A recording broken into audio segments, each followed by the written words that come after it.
Dear students, today we will discuss about the chapter 2 of science. Chapter name is microorganisms, friend and foe.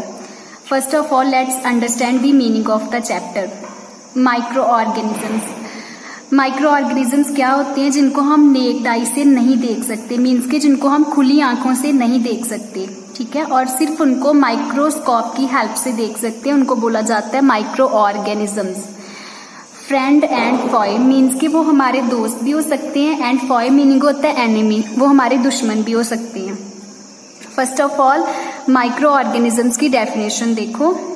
There are other living organisms around us which we normally can not सी.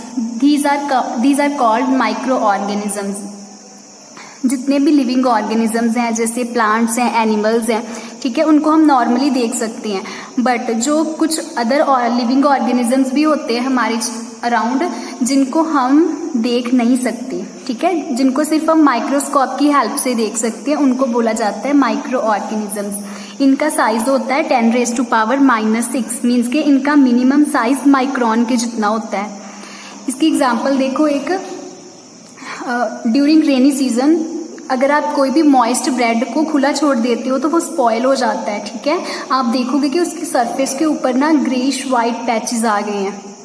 अगर आप magnifying glass की help से देखोगे तो आपको tiny black rounded structure नजर आएंगे, एक छोटे से पौधे की तरह, ठीक है, जिनको ब्रेड मोल्ड बोला जाता है.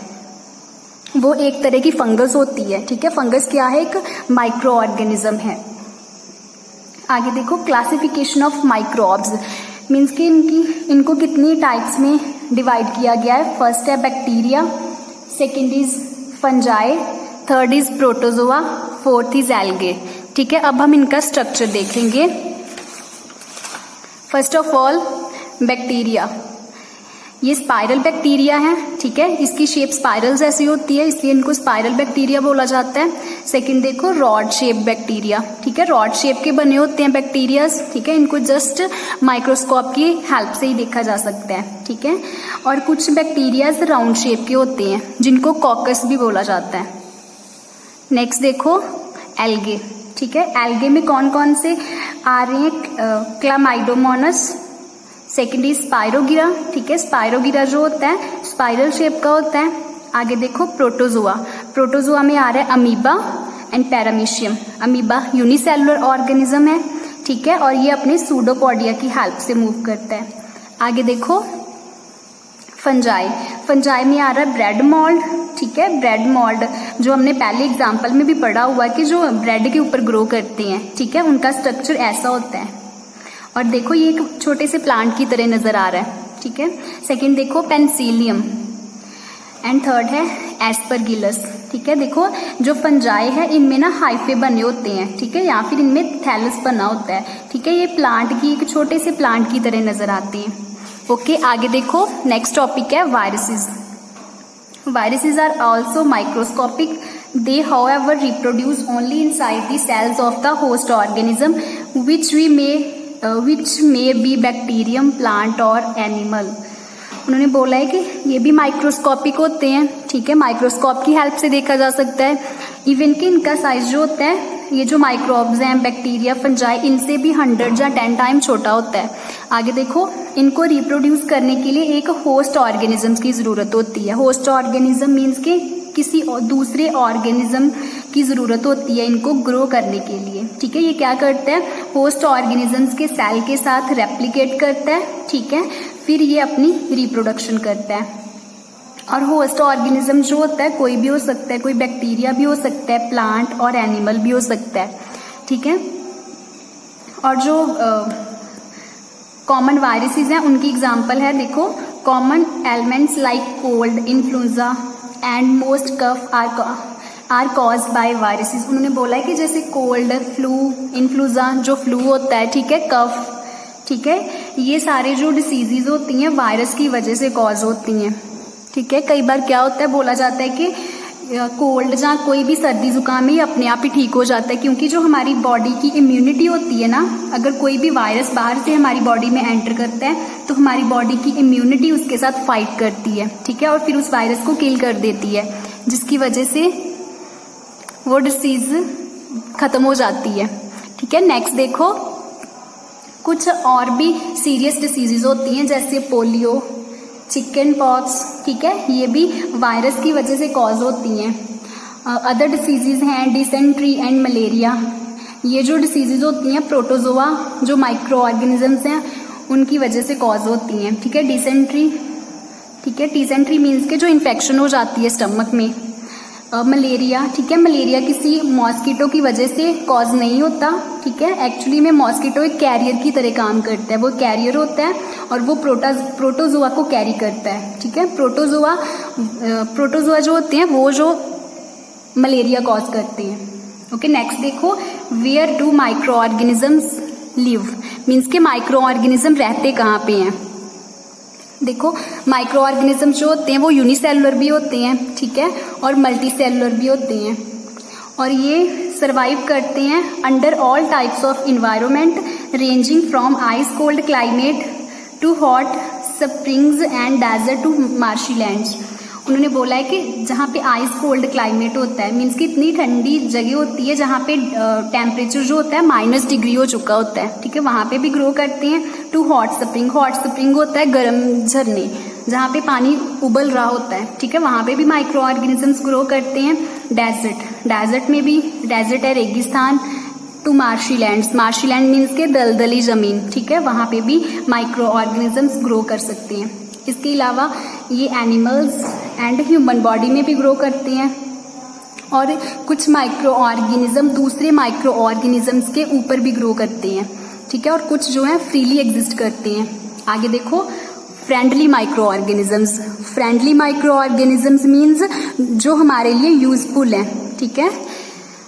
माइक्रो ऑर्गेनिज्म को वेरियस पर्पसेस में यूज किया जाता है, ठीक है, जैसे देखो, used in preparation of curd, bread and cake and medicines, ठीक है, कर्ड की प्रेपरेशन के लिए, ब्रेड की प्रेपरेशन के लिए, केक एंड मेडिसिन्स की प्रेपरेशन के लिए इनको यूज किया जाता है। ये आगे हम डिटेल में भी पढ़ेंगे।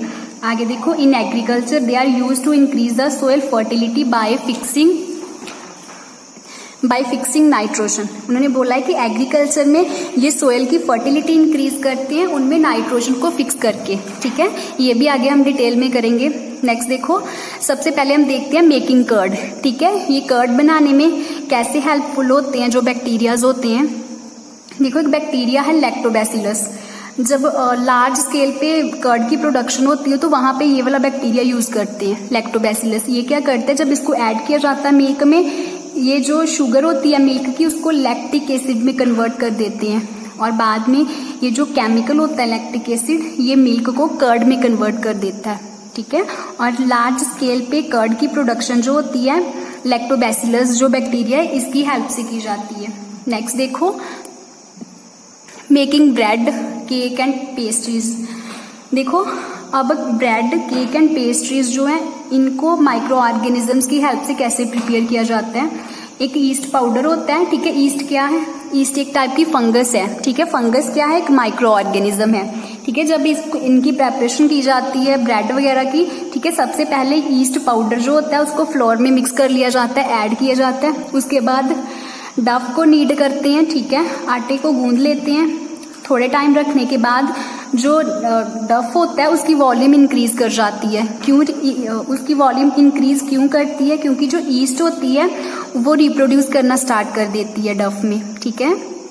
जब वो रिप्रोड्यूस करती है, रेस्पिरेट करती है, तो वो कार्बन डाइऑक्साइड रिलीज करती है, ठीक है, कार्बन डाइऑक्साइड के बबल्स बनते हैं, ठीक है, ड्यूरिंग रेस्पिरेशन, जिसकी वजह से जो डफ होता है उसकी वॉल्यूम इंक्रीज हो जाती है, ठीक है, और वो सॉफ्ट एंड पोरस हो जाता है, और बाद में उसके इजीली जो ब्रेड या केक या पेस्ट्रीज जो हैं वो प्रिपेयर की जा सकती है। नेक्स्ट देखो, used for production of alcohol. अब एल्कोहल की प्रोडक्शन के लिए माइक्रो ऑर्गेनिजम्स का यूज कैसे किया जाता है। देखो, इसमें भी ईस्ट का यूज किया जाता है, ठीक है, और ईस्ट क्या करती है, जो शुगर होती है उसको एल्कोहल में कन्वर्ट कर देती है, ठीक है। और ये जो प्रोसेस होती है शुगर को अल्कोहल में कन्वर्ट करने की, इसको बोला जाता है फर्मेंटेशन। देखो, this process of conversion of sugar into alcohol is known as fermentation. Next देखो, medicinal use of micro organisms.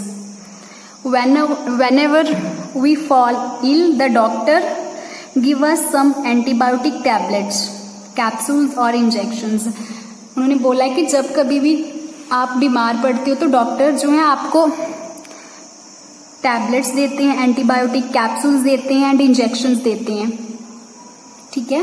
और ये जो इंजेक्शंस, एंटीबायोटिक इंजेक्शंस या कैप्सूल्स होते हैं, ये क्या करते हैं, जिस माइक्रो ऑर्गेनिजम्स की वजह से डिसीज कॉज हुई है उस माइक्रो ऑर्गेनिज्म की ग्रोथ को रोक देते हैं या फिर उस माइक्रो ऑर्गेनिज्म को किल कर देते हैं, ठीक है। इसलिए इनमें इस मेडिसिन को एंटीबायोटिक्स बोला जाता है, ठीक है। इस तरह इनका जो यूज होता है माइक्रो ऑर्गेनिजम्स का, ये मेडिसिन पर्पसेस में भी यूज किए जाते हैं। नेक्स्ट देखो, इंक्रीजिंग सोयल फर्टिलिटी, ठीक है।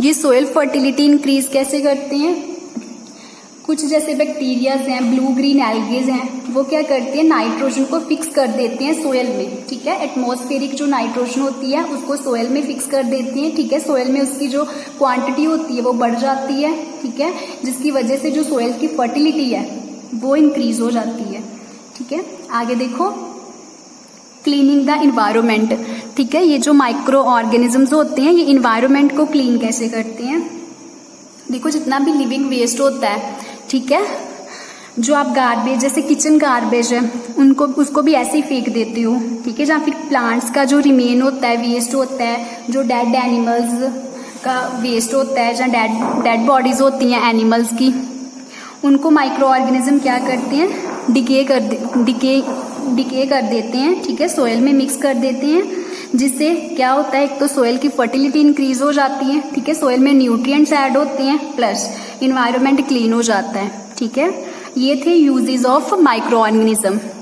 नेक्स्ट वीडियो में हम इनके हार्म्स करेंगे, ठीक है। हार्मफुल जो माइक्रो ऑर्गेनिजम्स हैं वो कौन कौन से हैं। अगर आपको कोई भी डाउट है तो आप मेरे साथ डिस्कस कर सकते हो। Thank you.